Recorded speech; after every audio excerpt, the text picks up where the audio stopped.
అందరికీ నమస్కారం. కుంసె శ్రీనివాస్ ఛానల్ స్వాగతం. ఫస్ట్ టైం చూసినట్టు సబ్స్క్రైబ్ చేసుకోండి, బెల్ సింబల్ ప్రెస్ చేయండి. అయితే మీకు చాలా విషయాలు నేను చెప్పిన అన్ని విషయాలు కూడా ఆధారంతోనే చెప్తున్నాను, ఏదో నోటి మాటనో ఉచిత సలహాలు కాదు. ఈరోజు నేను చెప్పేది కూడా సుప్రీంకోర్టు తీర్పు మాత్రమే. రోహిణ్యాలకి రెడ్ కార్పెట్ పరవాలా అని చెప్పి ఎవరైతే రోహిణ్యాలు ఉన్నారో వాళ్ళు కస్టడీ నుండి తప్పించుకుంటే హెబియస్ కార్పస్ సుప్రీంకోర్టులో ఒకటి వేసాడు.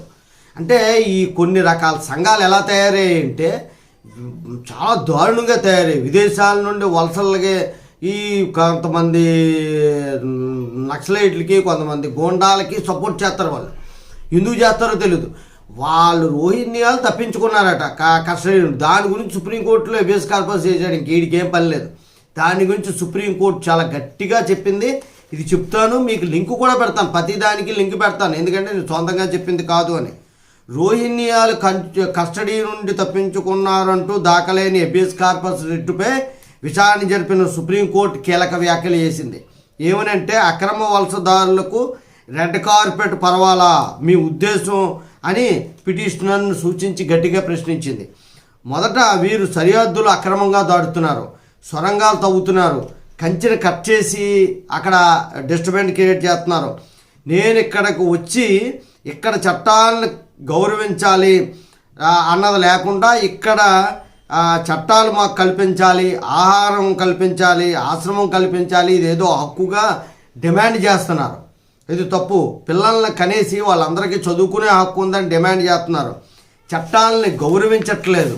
అలాగే భారతదేశంలో కూడా పేదవారు ఉన్నారు.